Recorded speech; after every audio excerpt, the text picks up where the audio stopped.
Se você curte velocidade e quer saber tudo sobre os brasileiros que competem nas pistas internacionais, seja bem-vindo ao podcast Mundo Afora, um conteúdo associado ao site F1 Mania. Esse aqui é o nosso episódio número 43. Além de acompanhar todas as notícias sobre os nossos representantes nas pistas de todo o planeta lá no site F1 Mania, eu já te convoco para curtir nas redes sociais, seguir lá no Instagram, no Facebook, no Twitter, site F1 Mania e assinar aqui o nosso feed de podcasts, porque de segunda a sexta tem muita coisa boa sobre automobilismo. O nosso papo aqui é sobre os pilotos brasileiros que competem no automobilismo internacional e a gente tem muito piloto para a gente comentar aqui, desde o kart ao endurance, pilotos rumo à Fórmula 1. Então fica com a gente porque o papo hoje vai render. Eu sou Alexander Grunwald, jornalista especializado em automobilismo do canal Fórmula Grum e estou aqui com os meus colegas Felipe Giacomelli e Leonardo Marçom, também jornalistas especializados,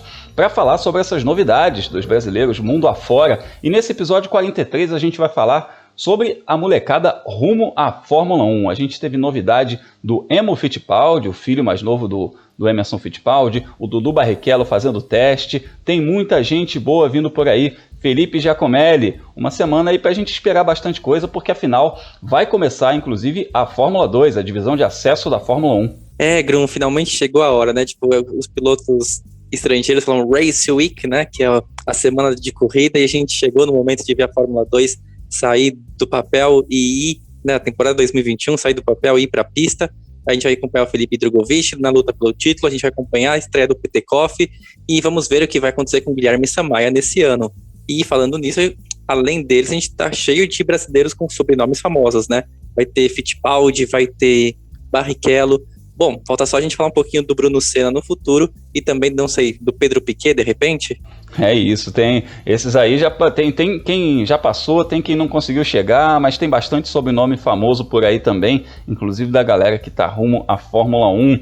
Se você tá aí confuso com a Fittipaldi, mais um Fittipaldi, sim, a gente não tá falando nem do Enzo, nem do Pietro, a gente tá falando do Emo Fittipaldi, o filho do Emerson Fittipaldi. E pra galera que tá no Endurance, a gente teve novidade também esse fim de semana, a gente teve uma corrida muito importante no cenário mundial do automobilismo, 12 horas de Sebring, Leonardo Marçom, mais uma corrida daquelas de tirar o fôlego, daqueles finais que nem parece que passou 12 horas de corrida, né? Aqueles finais que a gente vê já de pé em frente à televisão. Fala, Grum, fala, Felipe, olá, você que acompanha a gente. Pois é, Grum, no sábado a gente teve as 12 horas de Sebring, a corrida, como você disse, né, da gente ver de pé, né, sabe, de pé com a mão assim no rosto, né, como quem diz, nossa, o que vai acontecer e tal, e que teve bons resultados dos brasileiros, né, o Augusto Farfus e a Bia Figueiredo conseguiram aí resultados importantes e a gente vai falar deles logo mais. É isso aí, a gente vai comentar sobre as 12 horas de Sebring, falar da galera do kart, como eu disse aí, dar uma mapeada em todos os brasileiros que estão competindo mundo afora. Então aperta os cintos porque está começando a nossa viagem. Simbora para o nosso episódio 43.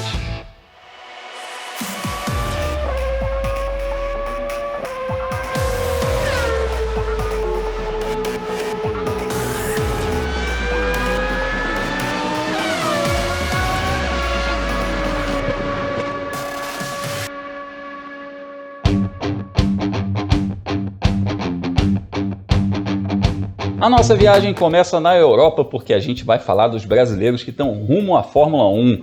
Nessa semana, uma semana especial para o fã de automobilismo, porque começa o Mundial de Fórmula 1 e mais uma vez começa sem um piloto brasileiro. E toda hora o pessoal pergunta, e aí, quando é que a gente vai ter mais um brasileiro na Fórmula 1? Eu sei que vocês, Felipe, Léo, toda hora vocês ouvem essa pergunta, eu também ouço, a galera chega em rede social, às vezes chega pessoalmente falando, e aí, quando é que a gente vai ter de novo um brasileiro na Fórmula 1? E é justamente sobre isso que a gente vai falar, porque a gente tem uma lista de pilotos muito bons aqui. Não são tantos pilotos como já foi em outras épocas, mas são pilotos de muita qualidade. Eu vou começar passando essa lista para a gente já dar um overview a respeito dos brasileiros que estão rumo à Fórmula 1. Na Fórmula 2, que é a divisão de acesso da Fórmula 1 que começa seu campeonato nesse fim de semana, a gente tem o Felipe Drogovic, o Guilherme Samaia e o Gianluca Petekoff. Na Fórmula 3, que também corre junto com a Fórmula 1 como evento suporte, a gente tem o Caio Collet. Na Fórmula Regional by Alpine, que é a fusão de dois campeonatos, você lembra, no ano passado o Gianluca Petekoff ganhou a Fórmula Regional Europeia e o Caio Collet ganhou a Fórmula Renault. Esses campeonatos se fundiram e viraram a Fórmula Regional by Alpine. A gente vai ter o Eduardo Barrichello, filho do Rubinho, e o Gabriel Bortoleto, que competiu ano passado na Fórmula 4 italiana. A Fórmula 3 inglesa tem o Roberto Faria, e aí a gente tem uma novidade, além, evidentemente, da Bruna Tomazelli na W Series, né, que vai fazer como evento suporte também algumas corridas da Fórmula 1 como evento suporte. A gente tem uma novidade aí que foi anunciada essa semana, que é o Emo Fittipaldi, o Emo Júnior, filho do Emerson Fittipaldi, que aos 14 anos vai estrear na Fórmula 4 dinamarquesa. A gente vai falar daqui a pouquinho sobre isso, por que ele escolheu exatamente a Fórmula 4 dinamarquesa. Léo, Felipe, dessa turma aqui que eu mencionei, a gente tem pilotos aí que estão em fases diferentes de carreira, a gente tem pilotos que estão em fases diferentes de aprendizado. Talvez a gente não tenha um ano tão frutífero em relação a títulos como a gente teve no ano passado, porque muitos estão fazendo, inclusive, transição de categoria. Mas, Léo, quem você aposta aí para brigar por campeonato, brigar por título dentro dos seus torneios? Agro, num primeiro momento, batendo o nome na lista e vendo as equipes onde cada um vai correr, eu acho que só o Drogovic mesmo na Fórmula 2. O Drogovic ele fez uma temporada muito forte no ano passado, correndo por uma equipe média, né, a MP Motorsport lá na Fórmula 2, e esse ano vai para a Univirtuose, que foi o time do Luca Ghiotto, que brigou pelo título da temporada passada com o Mick Schumacher até a última etapa. Então não dá, né, o Drogovic certamente é um piloto que vai brigar por título. Do resto dessa turma, né, do restante desses pilotos, talvez o Caio Collet na Fórmula 3, porque ele também vai estar numa equipe forte, a MP Motorsport, que é a equipe que o Drogovic defendeu na Fórmula 2 no ano passado. Na Fórmula 2 ela não é tão forte assim. Na Fórmula 3 sim, é uma equipe que consegue ali, dentro do possível, rivalizar com a Prema. E o Caio vem de um bom ano na Fórmula Renault Eurocup, sobe agora para a Fórmula 3, é apoiado pela Renault, né, pela Alpine. Então, se eu tivesse que apostar em título, primeiramente o Drogovic. O Caio talvez brigue, mas eu gostaria de ver aí esse comecinho de temporada dele, como vai ser, para poder afirmar. Os outros pilotos todos, eles vão brigar mais, né, óbvio, vão tentar bons resultados, mas é aquela coisa de tentar uma adaptação, né, Grum? Não dá para esperar muito mais coisa que não a adaptação dos outros pilotos. O que é importante, como a gente já cansou de falar aqui, são categorias de base. Lógico, brigar por título, brigar por vitória é sempre bom, mas mais do que isso, o importante é mostrar que você consegue fazer um bom trabalho. E conseguindo um bom trabalho, você consegue a sequência, seja na mesma categoria para a próxima temporada, ou seja, subir para uma categoria acima no ano seguinte. Eu ia trazer justamente esse aspecto que você falou aí sobre a equipe MP ser uma equipe mais forte na Fórmula 3 do que na Fórmula 2, para colocar o Felipe no papo falando sobre o Caio Collet.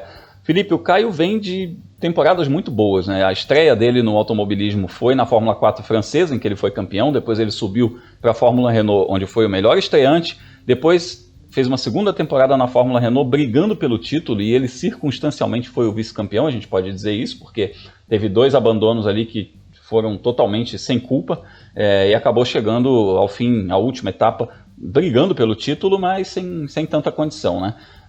Dá para a gente colocar o Caio aí como um piloto para a gente ficar de olho também em de repente ter um ou outro resultado melhor em relação aos demais, porque além da gente ter menos pilotos na Fórmula 3 esse ano, né, a gente perdeu aí o Enzo Fittipaldi, perdeu o Igor Fraga, né, a categoria é muito forte, a categoria é muito disputada.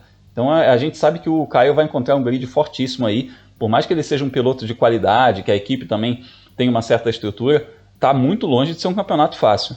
Grum, tem toda a razão, né? A gente tem acompanhado a Fórmula 3 nesses últimos anos e a gente tem visto que tem uma equipe que tem dominado, né, a categoria, que é a Prema. A gente esperava que esse ano pudesse ter talvez um piloto brasileiro, a gente sonhou até com 3 brasileiros correndo pela Prema em 2021, mas o Caio acabou assinando com a MP. A gente viu que a diferença da Prema para as outras equipes diminuiu um pouco no fim do ano passado. A Arte Grand Prix ficou um pouquinho mais perto de brigar assim, por vitórias de forma consistente. A Trident e a Hightech, hora ou outra, consigam beliscar bons resultados. A Trident é um pouquinho mais leão de treino, né? Na corrida perde desempenho, mas a gente tem visto que essa diferença na parte de cima do pelotão da Fórmula 3 tem diminuído. A gente espera que esse ano a MP também entre na briga. Mas a grande briga, né, o grande duelo, o grande adversário esse ano do Caio Collet vai estar do lado dele na garagem, né, é o francês Victor Martin. Foram os dois pilotos que disputaram o título da Fórmula Renault no ano passado, e eles são apoiados pelo programa da academia da Alpine, né, e então eles sabem que perder para o companheiro de equipe não é o fim do mundo, mas vai ser uma derrota assim, muito grande na carreira deles, porque a própria Alpine está de olho nesse duelo entre os dois. O Victor Martin já correu pela MP, foi no ano retrasado, não foi tão na Fórmula Renault, né, não foi tão bem assim de resultados, e o Caio Collet está estreando na equipe. Além da briga entre eles, também a Renault vai exigir que eles tenham bons resultados. É claro que se a MP mostrar que é uma equipe pouco competitiva desde o começo do ano, um pouquinho mais de paciência com os resultados a montadora vai acabar tendo. Mas, enfim, quando você é uma equipe de Fórmula 1 apostando em jovens pilotos, você quer resultado a qualquer custo, né? Mesmo que você coloque um piloto em uma equipe ruim, como a gente viu acontecer com o Igor Fraga no ano passado. Então é justamente nesse cenário que a gente espera que a MP evolua, que o Caio ganhe, né, do companheiro de equipe dele e, ao mesmo tempo, ele consiga brigar por pontos de forma consistente, até mesmo, quem sabe, por pódios e vitórias. E aí, só voltando naquele assunto que a gente já falou aqui, mudou a regra desse ano da Fórmula 3, como mudou da Fórmula 2, são 2 corridas curtas, né? Então, se classificar ali entre o 12º lugar na tomada de tempo já é um bom resultado, porque você pode contar com as inversões de grid para ter melhores resultados, que até no passado era mais difícil. Só explicando para a galera, a inversão de grid agora acontece nas corridas de sábado, né? Então você classifica, então, digamos assim, o cara faz a pole position, ele larga na pole position na corrida de domingo, que passa a ser a corrida principal, passa a ser a corrida mais longa no domingo, e faz também algum sentido, porque está ali aos olhos da Fórmula 1, né? A preliminar da corrida de Fórmula 1, não é aquela situação que a gente tinha até o ano passado, que é após o classificatório da Fórmula 1. Então está realmente aos olhos de todo mundo, chefe de equipe, todo mundo está prestando mais atenção no paddock no domingo, então é importante que seja realmente essa coisa do mérito, de quem largou na frente por mérito, seja a corrida do domingo. Mas aí essa inversão de grid vai ser em relação ao classificatório, e isso acontece no sábado, nas corridas de sábado. Vai ser interessante a gente ver esse formato, eu estou curioso, admito que eu estou curioso para ver esse formato aí, e ver como é que os brasileiros vão se sair também. E esse aspecto que você mencionou de bater o companheiro de equipe, eu acho que agora é fundamental, é importantíssimo na carreira do Caio nesse momento, porque é aquele ditado, né? O inimigo mora ao lado, né? Ele está correndo como companheiro de equipe e companheiro de programa de desenvolvimento de uma equipe de Fórmula 1. O cara que está ao lado dele é o cara que está disputando diretamente com ele tudo isso. Então a gente torce para o Caio Collet ter realmente um excelente campeonato. Em 2021 a gente vai ficar de olho, vai trazer aqui para vocês os resultados, vai falar bastante a respeito do desenvolvimento desses pilotos aí na Fórmula 2 e na Fórmula 3. E agora a gente descendo um pouquinho essa escadinha que leva rumo à Fórmula 1, eu vou trazer aqui a Fórmula Regional by Alpine. Eu expliquei aí na abertura que é a fusão de 2 campeonatos. O Caio Collet ano passado brigou pelo título na Fórmula Renault e o Gianluca Petekoff ganhou o campeonato da Fórmula Regional Europeia. Esses torneios se fundiram, então, até porque eles tinham o mesmo regulamento, eles vieram da mesma concorrência junto à FIA, tinham o mesmo regulamento, e agora eles formam um campeonato só com um grid bem mais cheio, e nós vamos ter 2 representantes nesse grid, que são o Gabriel Bortoleto e o Dudu Barrichello. O Gabriel Bortoleto está subindo da Fórmula 4 italiana, ele fez uma temporada em que ele fez pole position, temporada de estreia dele no automobilismo, fez pole position, ganhou corrida, andando pela equipe Prema, ficou no top 5 do campeonato, e agora ele sobe para a Fórmula Regional by Alpine, por outra equipe, saiu da Prema, então também é um recomeço para ele. E a gente vai ter o Dudu Barrichello fazendo essa transição de continente. Ele sai do automobilismo norte-americano, onde ele fez ali a sua transição do kart para o automobilismo, correndo nas categorias de base da Fórmula Indy, e vai para o automobilismo europeu também. A gente tem muita curiosidade sobre essa adaptação do Dudu. Então eu vou começar ouvindo o Dudu Barrichello, chamando aí o que o Dudu contou pra gente sobre os 2 dias de teste que ele fez lá em Imola. Foram os primeiros contatos que ele teve com um carro de corrida em solo europeu. Fala, Dudu!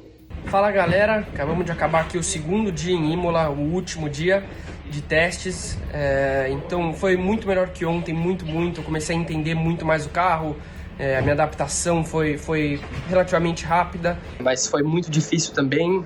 Logicamente que a gente já estava esperando que ia ser assim, né? Porque todo mundo já tem tanta experiência aqui, eu com zero experiência de nada, não conhecia a pista, o carro, os pneus, a posição, o ralo, tudo. A equipe também muito legal, o pessoal tá me entendendo, eu tô entendendo eles, então a gente tá indo pra frente e hoje, graças a Deus, a gente acabou em 12º, a 7 décimos apenas do primeiro, então significa que a gente tá chegando mais perto e entendendo mais a pista, mais o carro, enfim, experiência e velocidade vão vir aí pela frente. Valeu aí, galera. Valeu, Dudu. A gente está na torcida aí, nesse seu começo de caminho na Europa, né? As portas de entrada da Fórmula 1, esses primeiros testes lá em Imola. É interessante a gente ver que no primeiro dia ele ficou lá em 25º, 27º, depois já evoluiu para 12º. Tá pouco a pouco pegando a mão do carro, né, Felipe? É uma caminhada que deve ser um pouco mais espinhosa para quem vem de outra realidade, quem vem de outro continente, outro tipo de automobilismo, outro tipo de equipamento, outro tipo de pneu. É muita coisa para se adaptar, né?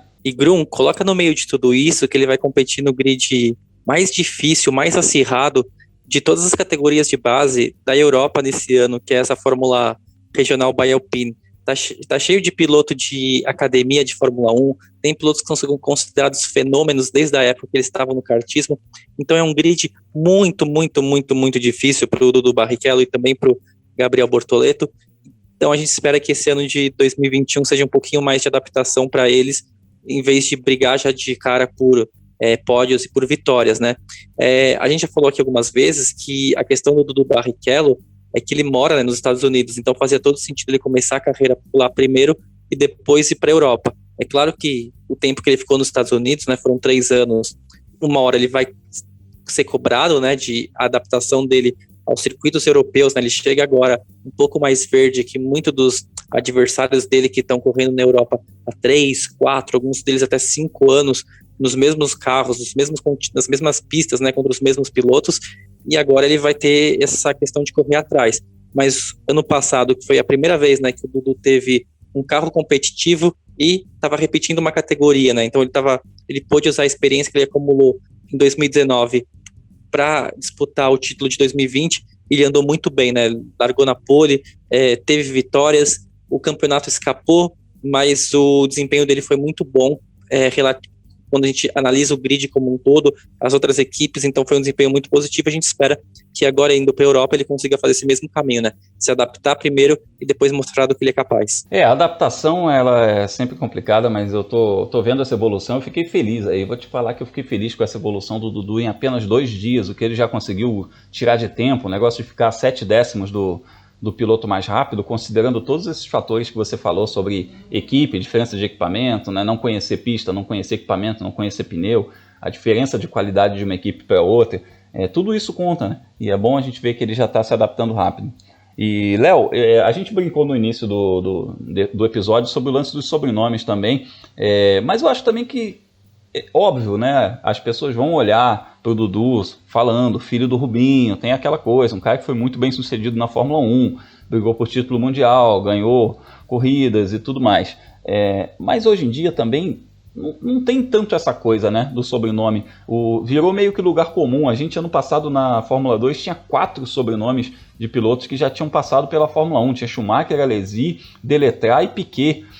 A gente já teve, só para citar brasileiros aí, a gente já teve Senna, já teve Fittipaldi, já teve Piquet na Fórmula 1, depois dos originais, né? Então eu particularmente acredito que isso não vai fazer tanta diferença agora, e o Dudu também sabe lidar muito bem com tudo isso, toda essa estrutura, né? Porque uma coisa tá diretamente ligada à outra, né? A coisa da pressão, mas também a coisa da estrutura. Então ele tem um ótimo professor, teve um ótimo professor desde a infância. Ah, sim, Grum. A gente, né, como você disse, hoje é muito mais comum a gente ver os filhos de pilotos que chegaram à Fórmula 1, chegaram em grandes categorias, tentando traçar a mesma carreira, né, tentando chegar também na Fórmula 1 ou em outras grandes categorias.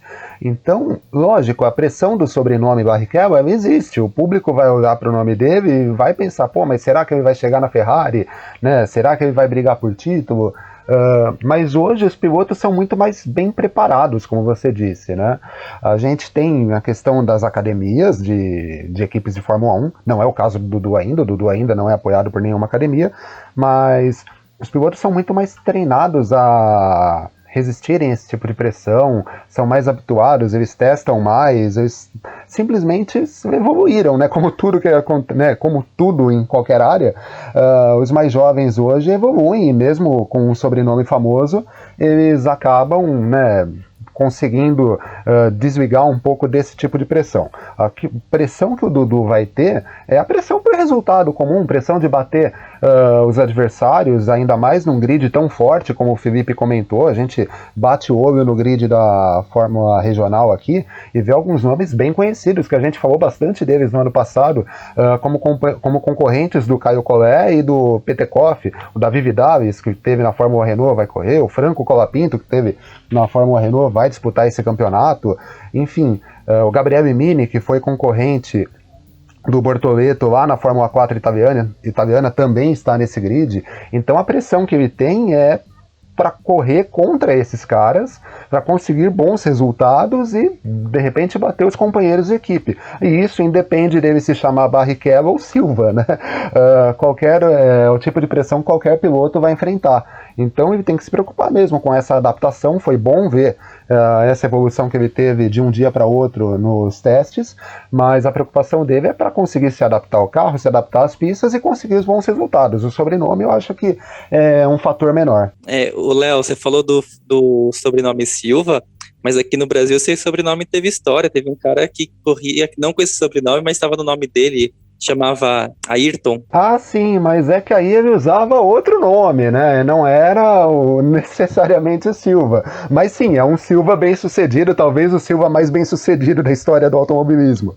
Mas é isso, apesar, né, o exemplo talvez tenha sido infeliz, mas a pressão por conta de sobrenome, nesse caso do Dudu, e no caso dos pilotos atuais, ela é menor mesmo, né? Sim, com toda certeza. E o Silva foi usado pelo Ayrton no comecinho da carreira lá, que está fazendo inclusive 40 anos, né? Fez na semana passada 40 anos aí da estreia do Ayrton Senna na Europa, nas categorias de base, e ele estreou como Ayrton da Silva.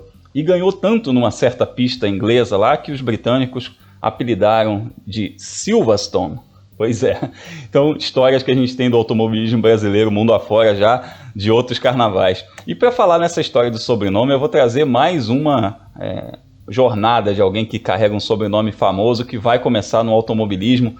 Agora, a gente descendo mais um degrauzinho, a gente vai falar de Fórmula 4, porque em 2021 quem vai fazer a sua transição do kart para os monopostos é o Eamon Fittipaldi, o Emo Júnior, o filho do Emerson Fittipaldi. E aí você fala, ok, Fittipaldi, eu já ouvi falar bastante de Fittipaldi nesse ano de 2020, sim. Tem os Fitt Brothers, os Fittipaldi, que são netos do Emerson Fittipaldi, o Pietro, que chegou à Fórmula 1 no ano passado, fez as 2 últimas etapas do Mundial de Fórmula 1 pela equipe Haas e segue como reserva da equipe Haas nessa temporada. E tem o Enzo Fittipaldi, que é o irmão mais novo dele, que correu na Fórmula 3 no ano passado e esse ano migrou para os Estados Unidos, vai fazer o Road to Indy, uma das categorias do Road to Indy. Mas agora, em 2021, a gente vai ter também Emo Fittipaldi, que é filho do Emerson Fittipaldi, com 14 anos de idade, estreando na Fórmula 4 dinamarquesa. Agora, por que essa escolha pela Fórmula 4 dinamarquesa? Felipe Giacomelli, você tem a explicação, né? Grum, é o efeito Juju Noda, né? Para quem não conhece, a Juju é uma pilota japonesa. Ela, desde quando tinha 9 anos de idade, ela bateu muitos recordes assim, de velocidade no Japão, porque uma idade tão pequena você não pode competir, né, em campeonatos oficiais. E ela era considerada um fenômeno. Aí, ano passado, ela estreou na Fórmula 4 dinamarquesa e todo mundo ficou super surpreso. Como assim, né? Tipo, ela é fenômeno, tá indo para um campeonato que ninguém nunca ouviu falar, mas tem um motivo, e é o mesmo motivo que o Emo Fittipaldi está indo agora para esse ano. É porque na Dinamarca, a idade mínima para você competir é 14 anos, então pilotos que em outros campeonatos não poderiam estar correndo, né? Porque eles não fizeram 15, na Dinamarca está liberado. E eles correm com o mesmo equipamento de Fórmula 4 que é usado no resto da Europa, né? Não vale para superlicença, porque não tem grid, o campeonato não é oficial da FIA, mas o equipamento é o mesmo. Então, quando eles vão dar o próximo passo na carreira, e aí ou ir para a Europa, ou ir para os Estados Unidos, que é o que a Juju está fazendo nesse ano, eles já estão bem mais preparados e aí eles vão estar com a vantagem, porque eles vão fazer 15 anos e já tem um ano de Fórmula 4 de experiência. Os pilotos que estão vindo do kartismo estão fazendo 15 anos e ainda só têm experiência na Fórmula 4 de teste, né, de competir, eles não conseguiram. E para você ter ideia de como esse truque, né, digamos assim, mas um truque no bom sentido, tem dado certo, o Frederic Vesti, né, que é um piloto dinamarquês que começou a carreira na Dinamarca e é considerado um dos favoritos ao título esse ano na Fórmula 3, e ele assinou recentemente com a academia da Mercedes, né? A academia da Mercedes a gente sabe, eles levam todos os pilotos deles para a Fórmula 1. É verdade, Felipe, é um bom caminho. E essa transição que o Emo está fazendo, né, já competindo na Fórmula 4, é interessante, porque tem muitos pilotos que ainda no kart, ainda disputando categorias europeias de kart, eles já fazem muitos dias de treinos, alguns fazem 40, 50 dias de testes em carros de Fórmula 4 para já se preparar, mas não é uma situação de corrida, né, que te dá um repertório muito maior, então é muito interessante essa opção do Emo Fittipaldi. E ele mandou uma mensagem para a gente, para contar como é que está essa expectativa dele, inclusive para essa temporada de 2021. Fala, Emo! Fala, pessoal, tudo bem? Quem fala aqui é o Emo Júnior Fittipaldi. Estou muito feliz para estar falando para vocês meus planos para 2021. Primeiro, vou estar correndo de Fórmula 4 na Dinamarca, que é um campeonato muito bom para aprender antes de entrar nos campeonatos internacionais. Eu vou estar correndo com os pilotos da Dinamarca e também os pilotos mundiais. E só com 14 anos já vou estar podendo correr, que é uma oportunidade que Deus me deu. E também eu vou estar aprendendo muito esse ano, vai ser um ano de aprendizado para estar pronto para o futuro. Depois vou estar correndo de kart na categoria OK, que é uma categoria top mundial, com os melhores kartistas do mundo. Também estou muito feliz de estar correndo no europeu e no mundial de kart no Birigui. Tomara que dá tudo certo, a gente vai poder correr lá. E um beijo a todos. Valeu, muito bom ter você aqui, super legal. Seja muito bem-vindo aqui ao Mundo Afora, sua primeira participação aqui no nosso podcast. Espero que você fale muitas e muitas vezes com a gente. Muito bacana ter você por aqui. E ele lembrou aqui, né, Léo, que ele vai continuar competindo no kart, inclusive, porque é importante, ele está fazendo essa transição, então ele segue no kart europeu. A gente, no final desse episódio, ainda vai dar uma pincelada a respeito dos brasileiros que estão no kart.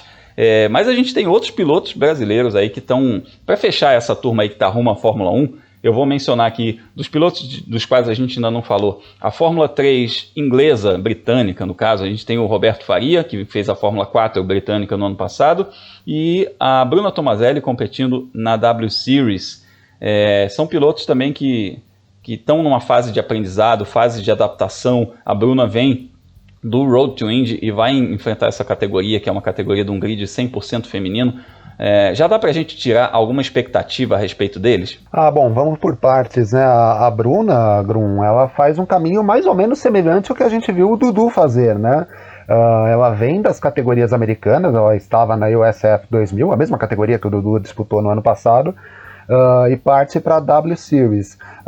Tem algumas diferenças, lá o carro é preparado, né, todos os carros são preparados pela mesma equipe, mas o grid também é bastante forte, né? A Jamie Chadwick, que é a atual campeã, né, campeã de 2019, porque no ano passado, por conta da pandemia, a gente não teve campeonato, segue no grid, a Bethke Visser segue no grid também. Então, para a Bruna, a gente acredita que vai ser um ano de adaptação ao carro também e às pistas, né? Ela nunca correu na Europa e vai correr com esse carro da W Series, que é uma espécie de um carro de Fórmula 3.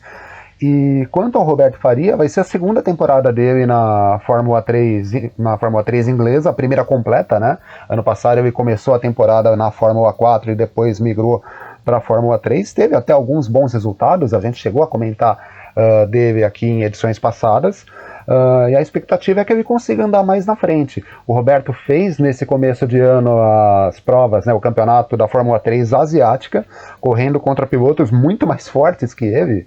A gente teve o Guan Yu Zhou correndo, teve pilotos da Fórmula 2, pilotos da Fórmula 3 disputando o campeonato contra ele.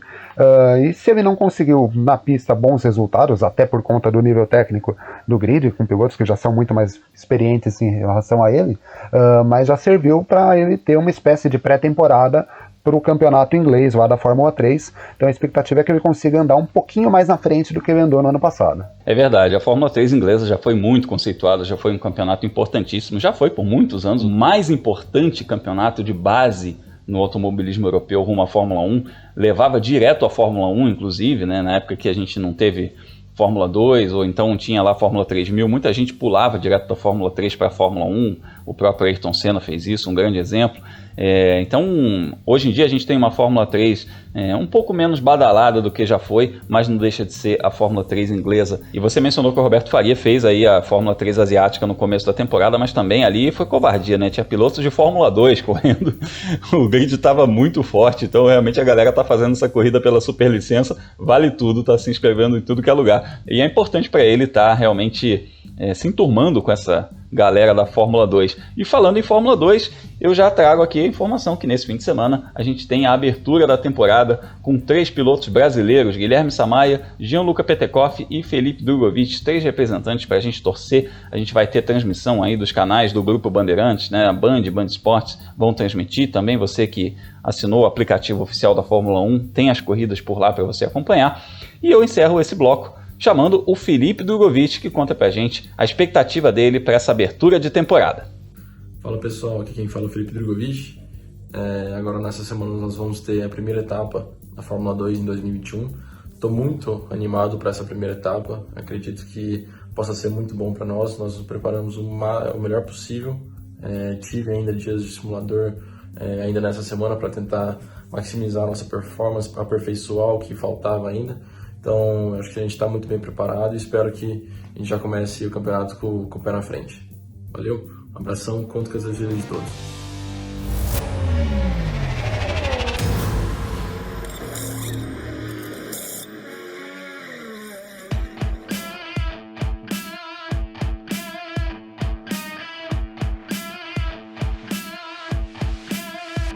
A gente sai da Europa para a América do Norte para falar de Endurance, 12 horas de Sebring, uma das mais importantes corridas do Endurance mundial, um cenário aí que está muito bacana atualmente. Quem acompanha Endurance tem visto corridas muito boas, campeonatos de altíssimo nível, grids muito fortes e não foi diferente com essa edição das 12 horas de Sebring. E obviamente aqui a gente fala sobre o desempenho dos pilotos brasileiros. A gente teve piloto brasileiro mandando muito bem nessa edição das 12 horas de Sebring, começando pelo Pipo Derani e pelo Felipe Nasser, que largaram na pole position na classe principal. O Pipo, inclusive, fez uma volta sensacional, novo recorde da pista para a categoria. Largaram na pole, mas tiveram uma corrida com muitos problemas. A gente fala daqui a pouquinho da corrida deles. Vamos começar pelas categorias de Gran Turismo. São 2 classes, a GT Le Mans e a GT Daytona. Na GT Daytona, a gente teve o retorno da Bia Figueiredo competindo ao lado da Catherine Ledge e da Cristina Nielsen, fazendo um top 5. E na GT Le Mans, o Augusto Farfus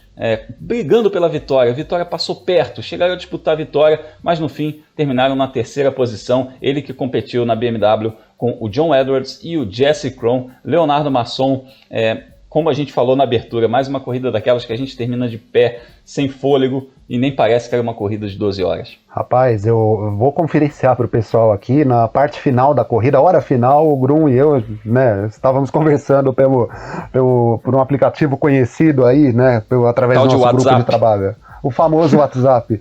E foi bem desse jeito mesmo, Grum. De pé, acompanhando, né, até meio nervoso, esse final de corrida. Proferindo uns impropérios de vez em quando, como diriam os mais antigos. Ah, sim, falando os palavrões da cara larga, né? E como você disse, né, foram 12 horas de corrida e 12 horas, né, sprint, né? Ninguém tirou o pé, não. Falando dos brasileiros de GT, o Farfus e a BMW mais uma vez peitaram a Corvette, né? A Corvette liderou boa parte da corrida, boa parte mesmo. Eles estiveram na frente durante ali 8, 9 horas da prova até enfrentarem problemas. E em determinado momento a gente tinha os 2 BMWs da Rahal Lanigan disputando a vitória contra um Porsche, e o Porsche acabou sendo o vencedor. E já próximo da parte final da corrida, a equipe do Farfus, né, o BMW número 24, foi para os boxes e, enfim, tiveram um problema, o carro teve ali um princípio de incêndio, isso inclusive gerou uma bandeira amarela, mas uma bandeira amarela que demorou um pouquinho para entrar e fez com que eles perdessem uma volta. O grid da GT Le Mans não tem tantos carros assim, são só 5, mas ainda assim eles deram sorte, porque houve um entreveiro entre a outra BMW e um dos Corvettes, O Corvette se atrasou, também ficou uma volta atrás, e no fim das contas a BMW da equipe do Farfus conseguiu esse terceiro lugar, então mais um pódio para ele. Ele já tinha sido terceiro colocado lá em Daytona, consegue esse pódio agora em Sebring, mantém aí as chances de título no campeonato, no torneio de corridas longas da IMSA, né? A IMSA tem um campeonato longo com, né, várias corridas, 11 corridas, se eu não me engano, nesse ano, mas tem ali um torneio só com corridas enduras com 4 provas: Daytona, Sebring, a Petit Le Mans e as 6 horas de Watkins Glen. O Farfus tem 2 segundos lugares. Foi um senhor entreveiro, eu diria. Esse finalzinho aí foi... o pessoal perdeu respeito ali no finalzinho, mas enfim, melhor pro Farfus que foi pro pódio, né? Mas aquele finalzinho ali, o pessoal foi pro famoso arrisca tudo. Acabou o amor ali, Grum. O pessoal saiu se batendo mesmo. Inclusive a ver como que vão ser as próximas corridas, né? Se vai rolar aquele negócio de rivalidade que a gente sabe bem que nas categorias americanas existe. E sobre a Bia a gente até comentou na semana passada, né? A gente não via tanta expectativa assim, não por conta da competência da Bia, que a gente sabe, né, é uma baita pilota, mas pelo fato dela estar voltando, fechar um acordo, né, para disputar essa prova meio em cima da hora, né? A equipe feminina com a Catherine Wedd e com a Christina Nielsen não disputaria essa prova, disputou porque um patrocinador exigiu que fosse um trio feminino e a Bia topou participar dessa corrida de última hora. Não classificaram tão bem assim, mas as meninas foram evoluindo, foram crescendo na prova, e chegou ali nos últimos 15, 20 minutos de corrida, com a Catherine Wedd na pilotagem. Ficou brigando pelo pódio no finalzinho, naqueles últimos 15 minutos ali, também passou muito perto do pódio, né? Pularam para a terceira posição em condição de atacar o segundo colocado, talvez até, quem sabe, brigar pela vitória ali. Só que uma punição por uma manobra da Catherine Wedd acabou jogando esse pódio por terra, né? Elas terminaram na 5ª colocação, na volta do líder, que bom frisar, uma corrida de 12 horas elas terminaram na volta do líder, e se não fosse a punição, conseguiriam esse pódio, e vou te dizer que não terminariam tão longe dos vencedores, não. Então, uma senhora atuação das meninas, uma boa atuação da Bia. A Bia até falou no perfil dela no Instagram, né? Um acordo fechado tão de última hora, e elas conseguiram esse resultado. Então, uma atuação bastante de destaque das meninas. Excelente, a gente viu nossos representantes aí andando muito bem. A gente está muito bem representado no Endurance Mundial, o Felipe sabe disso, ele acompanha tudo lá na agenda da velocidade, que a gente tem muito piloto bom competindo no Endurance Mundial, e o mais interessante é que em várias categorias diferentes. Só agora a gente falou de 2 categorias de Gran Turismo, a GT Le Mans e a GT Daytona, em que a gente teve brasileiro brigando por pódio nas duas. Mas na classe DPI, que é a classe dos protótipos, Felipe, tá complicado esse começo de campeonato aí do Felipe Nasser e do Pipo Derani, né? Eles estão sofrendo, eles sofreram também em Daytona, nas 24 horas de Daytona, sofreram agora em Sebring, mas não deixou de ter uma vitória brasileira lá nas 12 horas de Sebring.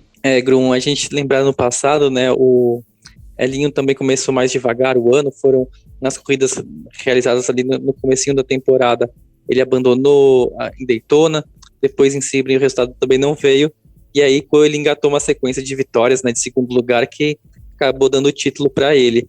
De repente, quem sabe, né, Felipe Nasser e Pipo Derani, que são uma dupla fortíssima da IMSA, eles conseguem fazer essa mesma recuperação e lutar pelo título desse ano.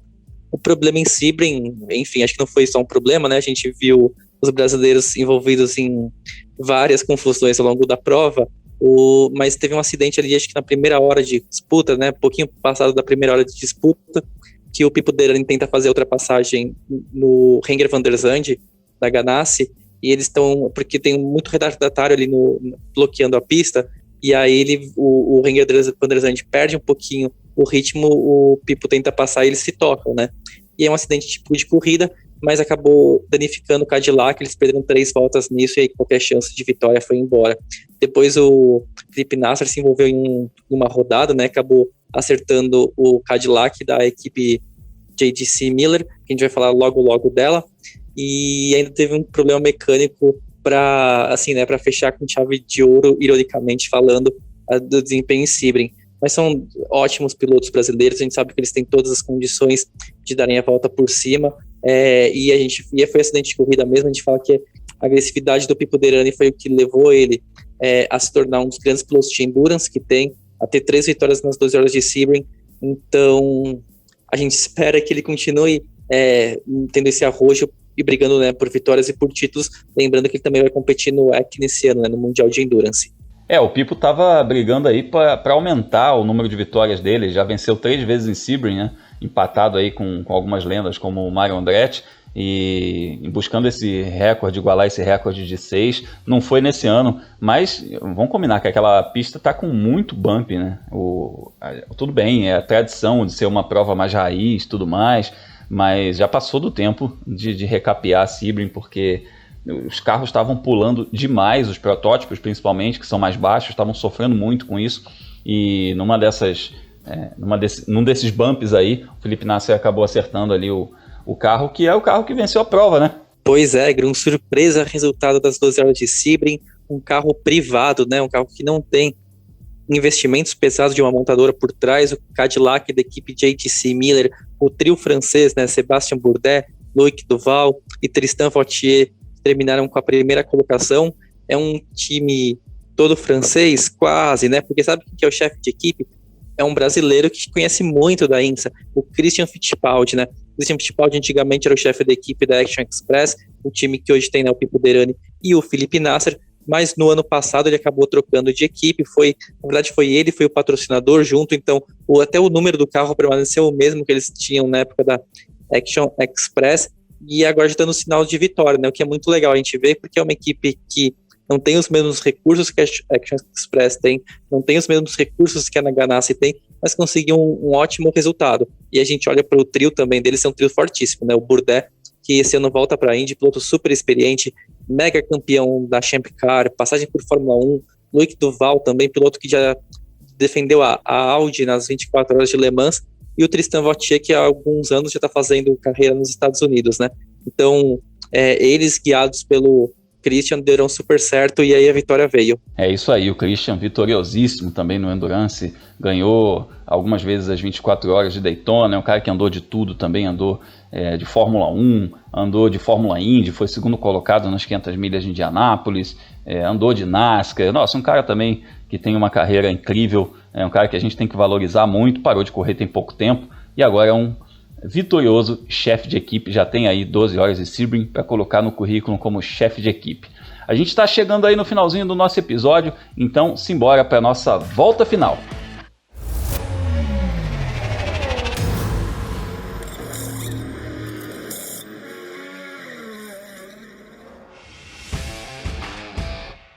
A gente abre a nossa volta final falando sobre kart, a meninada que está na base, a base da base, antes de começar no automobilismo. E a gente teve brasileiro campeão nesse fim de semana. Augusto Stoniolo faturou o Florida Winter Tour, que é um importantíssimo torneio de kart, que é disputado, como diz o nome, né, no inverno lá na América do Norte, e ele ganhou esse campeonato na categoria Micro Rock, lá em Ocala, na Flórida, e olha que legal, ele foi campeão no dia 21 de março, que é o dia do aniversário do Ayrton Senna, o dia de nascimento do Ayrton Senna, e ele é um piloto formado justamente na escola do Seninha, na escolinha de kart do Seninha. Então uma grande coincidência, foi muito legal, a gente percebia a emoção do Augustus lá quando tocou o hino nacional brasileiro. Então ele mandou um recadinho rapidinho pra gente, para falar sobre essa corrida, sobre esse título. Fala, Augustus! Fala, galera, aqui é Augusto Stoniolo, tô falando aqui diretamente dos Estados Unidos. Eu ganhei o Florida Winter Tour debaixo de chuva. Eu queria agradecer todo mundo que me apoiou.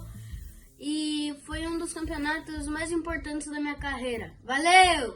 Muito legal, parabéns, muito bom ver a tua alegria também. Seja muito bem-vindo aqui ao Giro Mundo Afora, assim como a gente falou para o Emo, eu espero que você participe muitas e muitas vezes aqui falando das suas conquistas, das suas vitórias e dos seus títulos. Nessa mesma corrida a gente teve outros brasileiros, o Matheus Ramalho foi o 5º e o João Pereira terminou em 8º.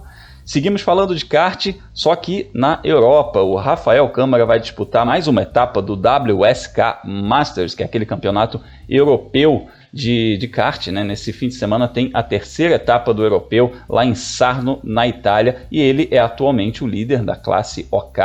Já tem vitória, mais um pódio também, ele é o líder desse campeonato. Então o Rafa Câmara, que já foi vice-campeão mundial de kart, ele tem uma grande chance aí de se tornar também campeão europeu. E para finalizar, vamos falar aí de Rubens Barrichello, que participou de mais uma etapa da Super TC 2000 em Buenos Aires e terminou na 11ª posição. Não foi uma grande etapa lá para o pessoal da Toyota, né? Inclusive o Matias Rossi, companheiro de equipe dele, também aqui na Stock Car Brasil, ficou fora da etapa depois de testar positivo para a Covid-19. Ele mandou uma mensagem nas redes sociais falando que estava super bem, etc.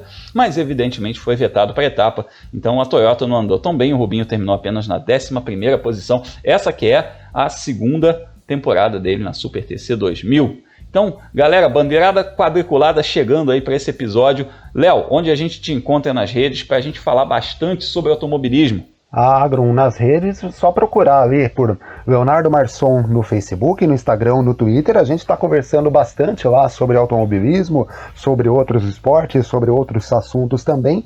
Nesse final de semana que é tão especial, né? Finalmente a Fórmula 1 está de volta, né? Vamos ter o Grande Prêmio do Bahrein com as categorias de base da Fórmula 1 correndo, tem corrida da Fórmula 2, tem transmissão nova, tem meio novo de assistir as corridas e tem material também produzido tanto na revista Racing, quanto no F1 Mania, quanto no Fórmula Grum. Então, quem quiser acompanhar, me segue nessas redes, Leonardo Marçom. Grum. É, isso aí. Inclusive esse material que o Léo mencionou no Fórmula Grum tá muito bacana, um guiazinho. A gente fez um guia em vídeo de 3 minutinhos, você não perde tempo. Você entra lá no youtube.com/Fórmula Grum, dá uma olhada. A gente fez um guia completo com todos os carros e todos os pilotos, as informações estatísticas sobre os 20 pilotos e também os nomes dos 10 carros das equipes que vão disputar a temporada 2021 da Fórmula 1. Felipe, uma agenda da velocidade, enfim, um pouquinho mais cheia, né? Tá começando a Fórmula 1 e suas categorias de base. Grum, a gente vive para isso, né? É a hora que chega esse final de semana super especial de início de automobilismo europeu e automobilismo mundial como as principais categorias, é quando a gente tá ligado na televisão e, putz, esse final de semana eu vou te falar, olha, tem muita corrida, tem Fórmula 1, tem Fórmula 2, tem a Fórmula Regional Américas, que é a Fórmula 3, né, dos Estados Unidos, tem a Fórmula 4 americana, tem a NASCAR, que não tem brasileiro correndo, mas vai ter uma corrida no circuito de lama. Nossa senhora, é muita coisa que vai acontecer. E sabe onde tem todos os horários, os resultados e onde assistir a cada uma dessas corridas?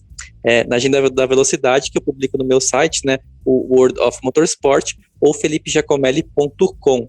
E para quem perder qualquer uma dessas sessões de pista, porque é muita coisa, né? Difícil a gente até acompanhar o que acontece ao mesmo tempo, é só voltar no meu site depois que eu coloco um linkzinho ali para um PDF ou para o site de resultados, e você fica sabendo onde que cada piloto terminou a corrida que ele estava disputando, né?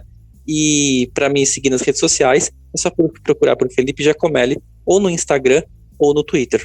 É isso, e a gente conversa bastante por lá. Você que está de olho nos brasileiros que competem mundo afora, conversa com a gente. Eu tô lá no Twitter e no Instagram como Fórmula Grum, também no Facebook, enfim, no meu canal. O nome, todas as redes são Fórmula Grum. Me procura lá, vamos trocar uma ideia. A gente recebe muita mensagem legal, o que o Léo mencionou é realmente verdade. A gente recebe muita mensagem legal, troca muita ideia com a galera, principalmente eu que falo bastante no Twitter. É muito legal, então procura a gente lá pra gente falar sobre Fórmula 1, sobre brasileiros rumo à Fórmula 1, sobre endurance, sobre tudo mais.